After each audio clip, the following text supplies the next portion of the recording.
Haleluya, shalom. Selamat pagi Bapak Ibu yang terkasih di dalam Tuhan Yesus Kristus. Kita berjumpa lagi di dalam ibadah online kita. Bersama-sama kita datang di hadirat Tuhan. Kita bawa yang terbaik buat Tuhan, penyembahan kita, pujian kita. Kita percaya bahwasanya ibadah saat ini adalah ibadah yang sangat menguatkan setiap kita. Amin. Biarlah setiap kita boleh diberkati melalui pujian, penyembahan dan firman Tuhan. Terima kasih Yesus, terima kasih. Sungguh Tuhan, kami mengucap syukur atas kebaikan-Mu. Kami percaya Tuhan, semua ini bukan karena sebuah kebetulan, tetapi kami percaya semua karena anugerah-Mu Yesus. Terima kasih Tuhan kalau kami saat ini masih bisa beribadah, sekalipun lewat online Tuhan, tetapi kami percaya berkat-Mu tidak kurang sedikit pun buat kami.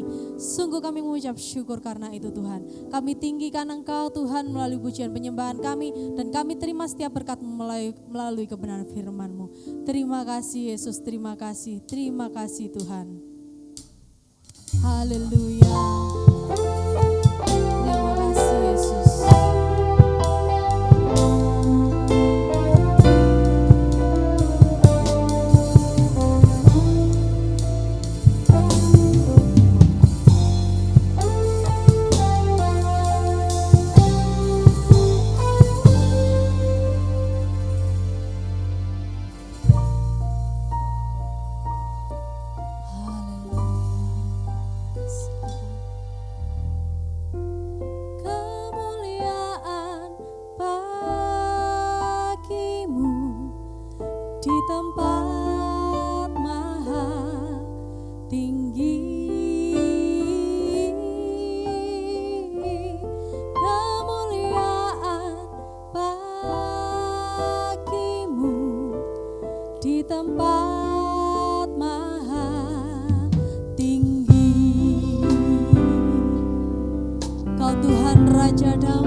di atas segala raja, Tuhan di atas segala Tuhan.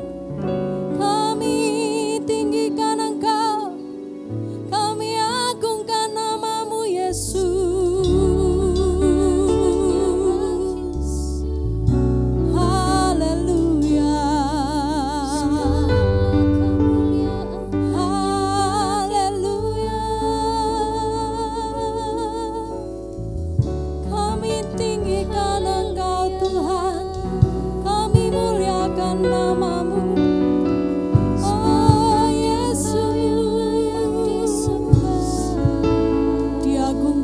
Ditinggikan namamu, Tuhan di atas segala Tuhan, Raja di atas segala Raja, bertahtalah di atas pujian penyembahan kami Tuhan. Inilah Tuhan yang dapat kami berikan kepadamu, penyembahan kami, pujian kami sebagai korban bakaran yang harum di hadapan-Mu Yesus. Terimalah penyembahan kami Tuhan, terimalah persembahan kami Yesus. Mari yang siap menyembah lebih dalam lagi bersama saya katakan amin. Mari kita siapkan hati kita siapkan pikiran kita dan telinga kita untuk mendengarkan firman Tuhan. Biar firman Tuhan yang boleh kita dengar saat ini boleh menjadi kekuatan dan rema dalam hidup kita. Sebab hidup kami adalah persembahan-Mu ya Tuhan.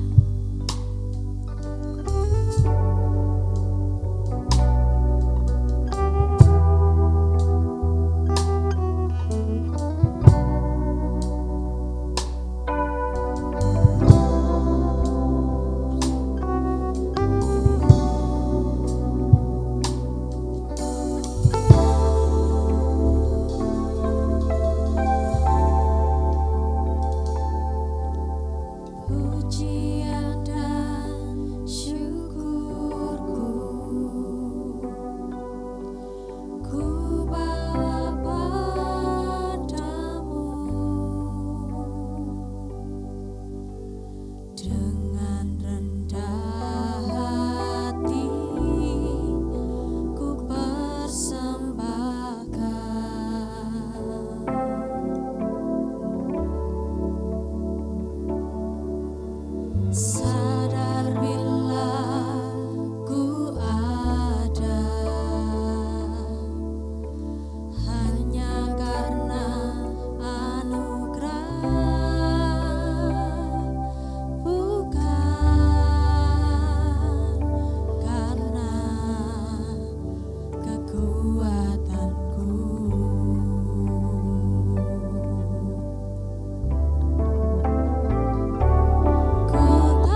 persembahkan hanya bagi-Mu Yesus. Sebab inilah hidup kami Tuhan, berharga di mata-Mu. Terima kasih Tuhan, terima kasih Yesus. Keberhargaan ini kami bawa Tuhan, kami pegang erat-erat. Sebab kami percaya di dalam firman-Mu, kami tahu kami berharga. Terima kasih Yesus, kami siapkan hati kami untuk terima kebenaran firman-Mu. Allah Roh Kudus, Engkau yang pimpin kami, Engkau yang mengertikan kami atas apa yang Engkau perkatakan kepada kami pribadi lepas pribadi. Pakai hamba-Mu untuk menyatakan isi hati-Mu kepada kami, supaya setiap paradigma kami diubahkan, karakter kami diubahkan, seturut dengan kehendak-Mu Kristus. Terima kasih Tuhan, terima kasih. Yang siap terima kebenaran firman Tuhan bersama saya katakan, amin. Shalom Bapak Ibu yang dikasih oleh Tuhan, selamat pagi semuanya. Semuanya sehat, haleluya. Semua diberkati Tuhan pasti, apalagi Tuhan selalu hadir di dalam kehidupan keluarga saudara, ada di rumah saudara, amin. Mari kita masuk dalam kebenaran firman Tuhan. Ini masih terkait di dalam benih-benih ilahi yang sudah ditanamkan di dalam setiap manusia, yaitu benih ilahi sendiri, Roh Kudus adanya. Dan hari ini saya memberikan judul hidup yang dipimpin oleh Roh Kudus. Siapa yang mau hidupnya dipimpin oleh Roh Kudus? Enak loh ketika kita mau taat, ketika kita mau mengikuti apa yang Roh Kudus pimpin buat saudara dan saya. Jalannya itu akan nyaman dan enak. Apa sih Bu yang dimaksud yang ada di sana? Mari kita membuka dalam Efesus 4 ayat yang ke-17. Di sini dikatakan tentang manusia baru. Ketika benih-benih ilahi itu ada di dalam saudara, dan saat ini sudah waktunya benih-benih ilahi itu mulai berbunga dan sebentar lagi akan berbuah. Di sana saudara akan berada di ayat Efesus 4 ayat 17 ini. Di sini ditulis, sebab itu kukatakan dan kutegaskan ini kepadamu di dalam Tuhan. Jangan hidup lagi sama seperti orang-orang yang tidak mengenal Allah dengan pikirannya yang sia-sia. Jadi di ayat 17 ini saudara diperingatkan ketika benih-benih ilahi itu ditanam di dalam jiwa setiap manusia dan Tuhan yang mau memberikan pertumbuhan, dari siapa yang menyiramnya? Dari saudara sendiri.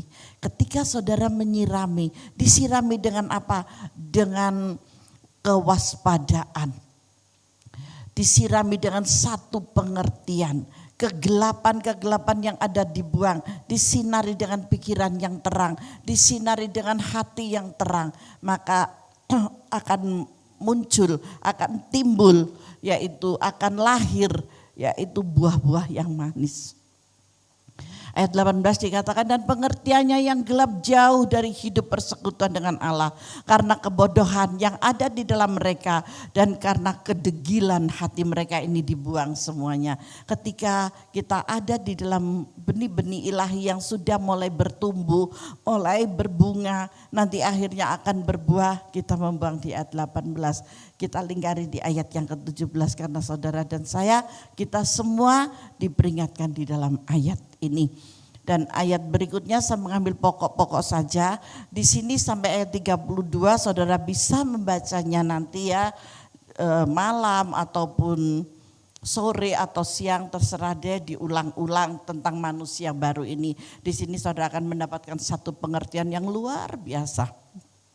Saya hanya mengupas di ayat-ayat yang pokok saja. Di ayat yang ke-21 dikatakan, karena kamu telah mendengar tentang Dia dan menerima pengajaran di dalam Dia menurut kebenaran yang nyata dalam Yesus. Ketika kita diajarkan yang seperti ini, saudara telah mendengar tentang benih-benih ilahi. Siapakah benih ilahi? Apa benih ilahi? Benih ilahi yaitu Tuhan Yesus sendiri. Yang sebentar lagi di tanggal 25 telah lahir seorang sang juru selamat. Dan dia bukan bayi yang biasa, tetapi bayi Allah yang diberikan buat saudara dan saya untuk penebusan dosa di dalam panggilannya. yang Allah taruh kepadanya. Maka dari itu di ayat 21 ini dengan jelas dikatakan karena kamu telah mendengar tentang dia dan menerima pengajaran di dalam dia menurut kebenaran yang nyata dalam Yesus. Ayat 22 yaitu bahwa kamu berhubung dengan kehidupan kamu yang dahulu harus menanggalkan manusia lama yang menemui kebinasaannya oleh nafsunya yang menyesatkan. Jadi yang dulu-dulu dibuang, termasuk di ayat yang ke-18 tadi. Yang mau saya tekankan kepada Bapak Ibu yang saya kasihi, yang saya hormati, yang saya sayangi, kita masuk di ayat 23. Perhatikan ya, bisa dilingkari semuanya. Supaya kamu dibaharui di dalam roh dan pikiranmu. Ketika saudara dan saya diperbarui di dalam roh, roh itu yang mengarahkan, roh itu yang memimpin. Ketika kita mau untuk diperbaharui di sana, saudara akan menjadi buah yang luar biasa. Buah yang manis, buah yang bisa untuk dinikmati. Dan buah ini bisa dibagikan ke orang-orang yang sangat membutuhkan. Kemanisan itu sangat sukar, tetapi ketika saudara mau hidup dipimpin oleh roh, di dalam pikiran saudara semuanya diperbaharuinya, maka saudara akan menjadi yang luar biasa. Di ayat yang ke-24, dan mengenakan manusia baru. Yang lama-lama buang itu semuanya. Yang telah diciptakan menurut kehendak Allah di dalam kebenaran dan kekudusan yang sesungguhnya. Jadi bukan menurut kehendak kita sendiri, tetapi menurut kehendak Allah. Allah yang memberikan kepada kita di dalam segala rancangan-rancangan yang indah. Di ayat yang ke-25, karena itu buanglah dusta dan berkatalah benar seorang kepada yang lain, karena kita adalah sesama anggota. Jadi kita itu satu kesatuan di dalam tubuh Kristus. Karena itu buanglah dusta. Kita gak perlulah berdusta, karena Tuhan itu mau yang terang, Tuhan itu mau yang benar. Buang segala kebohongan, buang segala kebodohan, buang segala dusta. Dan berkatalah benar seorang kepada yang lain. Ada amin? Karena kita adalah sesama anggota, tidak ada perbedaannya, satu tubuh. Satu tubuh ini terdiri dari kepala, di kepala ini ada mata, hidung, mulut dan yang lain, ada tangan, ada leher, ada kaki ya. Itu adalah kesatuan tubuh. Saudara dan saya adalah kesatuan tubuh Kristus. Amin. Apabila kamu menjadi marah, janganlah kamu berbuat dosa. Janganlah matahari terbenam sebelum padam amarahmu. Apa Bu yang dimaksudkan ketika kamu marah? Jangan kamu berbuat dosa, jangan sampai membunuh, jangan sampai menciderai. Itu adalah perbuatan dosa. Janganlah engkau bersumpah dan berdusta. Tuhan gak suka itu. Dan Tuhan mengingatkan, janganlah matahari terbenam sebelum padam amarahmu. Jangan sampai matahari terbenam engkau belum selesai marahnya. Engkau belum selesai untuk mengampuni. Tetapi selesaikan sebelum matahari terbenam. Maka berkat Allah menyertai engkau. Di ayat yang ke-27, janganlah beri kesempatan kepada iblis. Iblis selalu datang untuk mengacaukan, untuk memecah belah. Satu dengan yang lain dikacaukan. Keluarga, saudara bisa dikacaukan. Antara anak dan orang tua, antara orang tua dan anak, antara anak dan orang tua dan menantu, orang tua dengan anak cucu, saudara kakak beradik, antara kakak dan adik dan kakak, apalagi kalau sudah ada orang luar yang masuk, menjadi masalah di sana. Saudara yang sudah menjadi manusia yang baru, saudara yang sudah dihidupi dengan Roh Kudus, buang itu semuanya. Janganlah engkau memberikan kesempatan kepada iblis untuk menerima hal-hal yang tidak berkenan di hadapan Tuhan, hal-hal yang menjadi kebodohan di dalam saudara. Buang itu semuanya. Maukah hidup rukun? Hasil dari hidup rukun, saudara diberkati dengan luar biasa. Berkat Abraham, Ishak dan Yakub selalu ada di dalam rumah saudara, selalu ada di dalam kehidupan saudara. Ketika kita hidup rukun, saudara pasti diberkati dengan luar biasa. Kuncinya cuman itu saja, tidak ada yang lain. Bukan gontok-gontokan itu menjadi berkat, justru menjadi pemecah belah.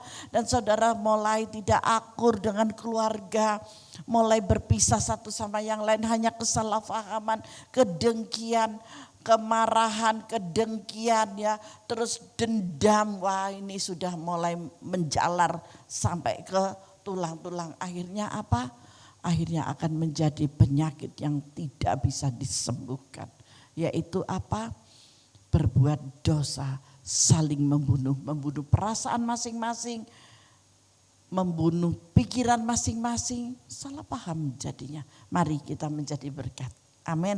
Karena di tempat kita di Cihwarafa Ministry sejak bulan 6 kemarin kita sudah masuk dalam terobosan kemustahilan, dan itu terus berlanjut sampai benih-benih ilahi. Dan bagaimana untuk mencapai terobosan ini, yaitu harus ada benih ilahi.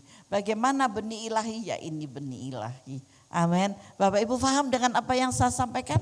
Bisa untuk dimengerti? Amin. Saya yakin Roh Kudus yang akan memampukan kita semua untuk dimengertikan dalam firman dengan hikmat yang Tuhan berikan. Yuk kita lihat juga contoh di dalam Galatia, apa yang ditulis di dalam Galatia 5 ayat 16 sampai ayat 26 ini. Di sini diperingatkan juga, maksudku ialah hiduplah oleh roh.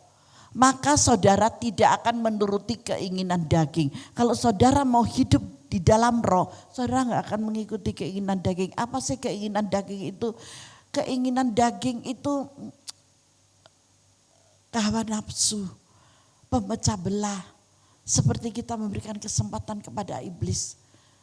Keirian, kedengkian, kesalahpahaman, fitnah, nah itu semua adalah hawa nafsu. Akhirnya perpecahan dan pertengkaran yang terjadi. Tetapi di sini di dalam Galatia 5:16 mengingatkan, mengatakan supaya apa? Supaya kita tidak akan menuruti keinginan daging kita. Sebab keinginan daging berlawanan dengan keinginan roh, dan keinginan roh berlawanan dengan keinginan daging, karena keduanya bertentangan. Kalau Roh Kudus yang memimpin yang baik-baik aja, tetapi kalau roh kuda yang memimpin yang bertengkar saja, seperti itu. Dan roh kuda ditunggangi oleh daging, sedang Roh Kudus dipimpin oleh Roh Allah sendiri untuk mendapatkan kedamaian, untuk mendapatkan sukacita, karena Tuhan selalu mau anak-anaknya diberkati. Amin. Keduanya bertentangan, sehingga saudara setiap kali tidak melakukan apa yang saudara kehendaki, lanjut ayat 18, akan tetapi jikalau kamu memberi dirimu dipimpin oleh roh, maka saudara tidak hidup di bawah hukum Taurat. Perbuatan daging telah nyata, yaitu percabulan, kecemaran, hawa nafsu. Nyata sekali ya, percabulan dalam hal daging. Pikiran dicabuli dengan pemikiran-pemikiran yang kotor, pemikiran-pemikiran yang jahat, pemikiran-pemikiran yang membawa perpecahan, pemikiran-pemikiran yang membinasakan, pemikiran yang membawa kerugian dan yang lain sebagainya. Kecemaran, menjelek-jelekan orang lain, orang sudah berbuat baik masih dipersalahkan, orang yang tidak memiliki kejahatan dikatakan jahat, dicemarkan, nama baiknya dicemarkan. Sangat berbahaya loh, mencemarkan nama baik. Kalau orangnya tidak terima urusannya akan masuk penjara. Betul apa enggak? Kalau mencemarkan.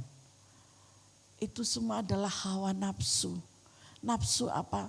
Aduh, kemarahan, kedengkian, nafsu-nafsu yang kotor, nafsu-nafsu yang jelek. Buang itu semuanya. Amin. Termasuk di dalamnya ada penyembahan berhala, ada sihir, ada perseteruan, ada perselisihan, iri hati, ada kemarahan, ada kepentingan diri sendiri. Itu semua adalah percideraan roh pemecah. Amin. Kita tinggalkan, kita buang hal-hal yang sedemikian. Apa yang diajarkan di dalam firman Dari Efesus sekarang kita sudah masuk ke dalam Galatia, dengan jelas sekali kita harus benar-benar hidup mau dipimpin oleh roh. Bukan roh kuda tetapi roh kudus. Di ayat yang ke-21, kedengkian, kemabukan, pesta pora, itu termasuk keinginan daging ya, dan sebagainya. Terhadap semuanya itu kuperingatkan kamu, kuperingatkan saudara, seperti yang telah kubuat dahulu, bahwa barang siapa melakukan hal-hal yang demikian, ia tidak akan mendapat bagian dalam kerajaan Allah. Jelas sekali ya, orang yang melakukan hal-hal yang sedemikian tidak akan masuk dalam kerajaan Allah. Itu sangat jelas sekali. Gak akan masuk di dalam kerajaan Allah. Saudara mau ketinggalan atau saudara mau terus ada di dalamnya? Kita mau terus di dalamnya. Supaya apa? Supaya hidupmu tidak sia-sia. Yang bagaimana Bu sia-sianya? Ke gereja iya, setiap minggu. Kalau sekarang kita nggak ke gereja tapi ibadah online, kita tetap mengikuti ibadah, tetap mengikuti renungan, mengirimkan persembahan persepuluhan lewat transfer ataupun dititipkan ke Mbak Foni gitu ya, yang disampaikan kepada saya sebagai gembala sidang di tempat ini, mengirimkan persembahan syukur, persembahan. Ada loh yang ngasih persembahan online itu ya. Aduh, harian itu loh maksudnya, ada yang mempersembahkan itu. Semua Tuhan akan kembalikan berkat-berkat ini buat saudara. Tetapi ya itu, kalau kita masih hidup di dalam manusia yang lama, semuanya menjadi sia-sia. Semuanya tidak berguna sama sekali. Tetapi yang mau saya katakan kepada saudara, bahwa saudara harus menjadi penyembah-penyembah yang luar biasa, masuk di dalam manusia yang baru. Jangan masuk di dalam kebodohan. Amin.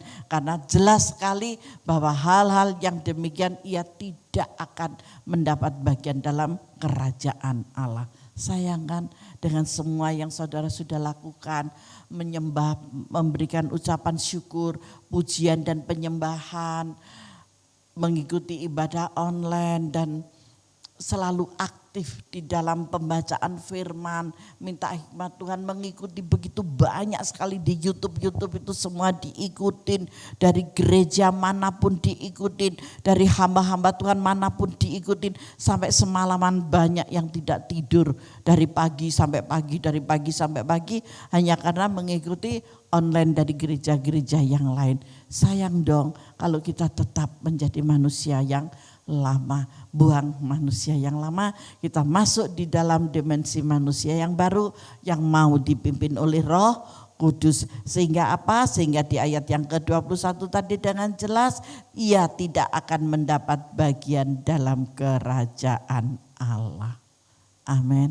Tuhan itu luar biasa buat kita. Kita selesaikan sedikit ya di ayat 22 sampai ayat yang ke-26 ini. Tetapi buah roh ialah kasih, sukacita, damai sejahtera, kesabaran, kemurahan, kebaikan dan kesetiaan. Tuhan Yesus boleh lahir dan dia sampai selesai tugasnya dalam segala kesetiaannya. Dia mati tergantung di atas kayu salib karena cintanya kepada umat manusia. Dan yang percaya kepada dia memperoleh kehidupan yang kekal. Ayat 23, kelemah lembutan, penguasaan diri, tidak ada hukum yang menentang hal-hal itu, enggak ada hukumnya yang menentang hal-hal yang kita ada di dalam ayat 22 sampai 23. Kita mau benar-benar, gak gampang loh untuk penguasaan diri ini, kita harus benar-benar bisa mengendalikan. Dikecewakan kita harus bisa mengendalikan, dibenci, difitnah kita harus bisa mengendalikan.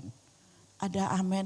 Saudara sudah berbuat baik menurut saudara, saudara sudah begini menurut saudara, tetapi orang-orang di sekelilingmu belum tentu bisa menerima engkau bahwa engkau adalah orang yang baik.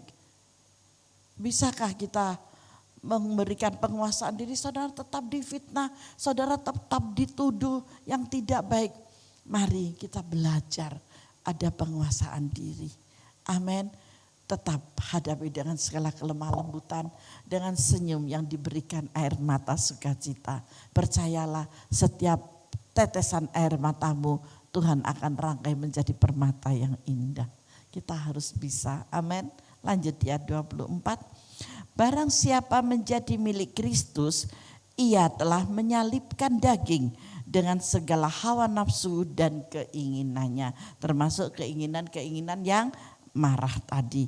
Ayat 23, jikalau kita hidup oleh roh, baiklah hidup kita juga dipimpin oleh roh. Kita harus mau dipimpin oleh roh. Amin. Bukan saya yang memimpin saudara, tetapi roh itu sendiri, Roh Kudus yang memimpin saudara. Saya tegaskan, bukan roh yang lain, bukan roh nenek moyang, bukan roh-roh orang-orang pintar, tetapi Roh Kudus. Ada amin? Haleluya. Dan janganlah kita gila hormat. Gak dianggap gak apa-apa. Biarkan saja. Semua ada jawaban yang Tuhan beri. Gak usah sakit hati, waduh kurang ajar anak ini. Gak dianggap. Saya juga sering seperti itu ya, saya biarkan aja. Ya sudah, dia gak nganggap, ya kita cari jalan lain dan kita pergi. Ngapain kita harus menanggapi dan kita menjadi jengkel. Jangan anggap saja dia tidak lihat saudara. Dia tidak dengar ketika saudara menegur sapa. Ketika saudara tersenyum dia tidak lihat, anggap aja seperti itu. Janganlah kita saling menantang dan saling mendengki, gak usah melawan dan terus kita mendengki, itu jauhkan dari pikiran saudara. Amin. Hiduplah engkau mau dipimpin oleh Roh Kudus. Ketika kita boleh masuk, melahirkan benih-benih ilahi yang sudah ditanam di hati saudara dan di hati saya. Kita terus belajar. Amin. Kita tidak dapat menentukan hidup kita, kata Yeremia 10 ayat 23. Yuk kita buka di sana. Di dalam Yeremia 10 ayat 23 dikatakan, aku tahu ya Tuhan bahwa manusia tidak berkuasa untuk menentukan jalannya. Dan orang yang berjalan tidak berkuasa untuk menetapkan langkahnya. Ini jelas sekali, maka dari itu saya katakan kita tidak dapat menentukan hidup kita dengan pikiran kita sendiri. Amin. Karena hidup kita sejak dahulu dirancang oleh Allah, bukan manusia. Bukan kedua orang tuamu, bukan seorang ibumu yang mengandung engkau, tidak. Tetapi dipimpin oleh Allah sendiri. Faham dengan firman yang saya sampaikan? Maukah saudara terus bertumbuh di dalam benih ilahi ini? Mau terus menumbuhkan benih ini? Maka dari hal ini saudara akan diberkati. Kita nanti akan tetap lanjut Bapak Ibu dari benih-benih ilahi yang sudah bertumbuh. Saya yakin dan percaya ketika kita ibadah online, firman Tuhan tetap ditaburkan. Nanti ketika kita berjumpa dalam offline, maka benih-benih itu sudah berbuah dan buahnya manis. Jemaat Jehovah Rafa Ministry sudah dewasa semuanya.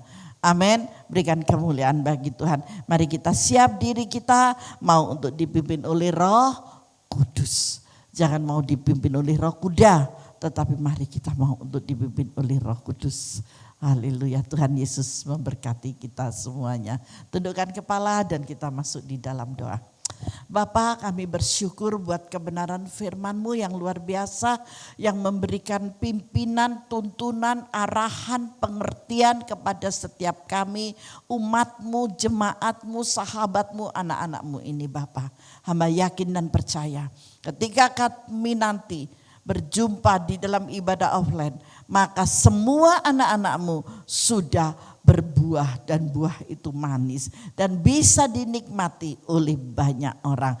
Yang dahulunya begini, yang sekarang sudah luar biasa. Bapa, terima kasih. Ajarilah kami terus dan selalu di dalam firman-Mu, sehingga kami Tuhan akan benar-benar hidup mau dipimpin oleh Roh-Mu yang kudus. Terima kasih banyak Bapa, terima kasih berkati anak-anak-Mu yang sudah duduk manis mendengarkan kebenaran firman-Mu. Di dalam nama Tuhan Yesus Kristus. Haleluya, amin. Tuhan Yesus memberkati kita semuanya. Puji Tuhan, biarlah setiap firman yang kita terima saat ini menjadi kekuatan dalam setiap kehidupan kita. Bahwasanya Tuhan tidak pergi meninggalkan kita begitu saja, tetapi Ia memberikan Roh Kudus buat setiap kita menjadi kekuatan setiap kita. Dan apapun yang kita kerjakan, kita mengerjakan bersama Roh Kudus. Amin. Roh Kudus bawa kita makin hari makin dekat dengan Tuhan. Sebab tiada yang mustahil jika Roh Kudus bekerja buat setiap kita. Amin.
Setiap anak-anak.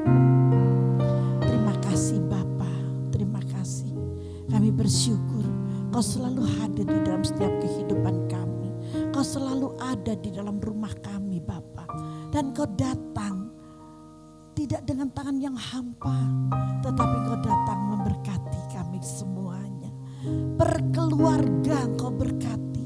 Ketika kami ada 10 orang, ada 14 orang, ada 7 orang, ada 6 orang, ada 1 orang saja. Engkau memberkati, tetap memberkati. Dan Kau mengurapi setiap kami Bapa di dalam nama Yesus. Terima kasih Bapa buat semua yang indah yang sudah Kau berikan bagi kami. Terima kasih Bapa, terima kasih Engkau sudah hadir dalam kehidupan setiap kami masing-masing Bapa. Dan kami sudah dimengertikan dengan kebenaran firman-Mu, dengan makanan rohani ini Bapa. Dan Kau juga memberkati anak-anak-Mu dengan makanan jasmani di dalam nama Yesus. Apa saja yang mereka kerjakan, Engkau buatnya menjadi berhasil. Anak-anak-Mu yang belum mendapat pekerjaan, Engkau membukakan lapangan pekerjaan yang luar biasa Bapa. Dan mereka akan menikmati berkat-berkat kudus di dalam nama Yesus. Terima kasih banyak Bapa, terima kasih. Hanya di dalam nama kuasa Tuhan Yesus Kristus kami percaya dan kami terima berkat-Mu hari ini, esok bahkan sampai Maranatha tiba. Di dalam nama Tuhan Yesus Kristus. Yang percaya dan sudah terima berkat, mari bersama saya katakan amin. Tuhan Yesus memberkati kita semuanya.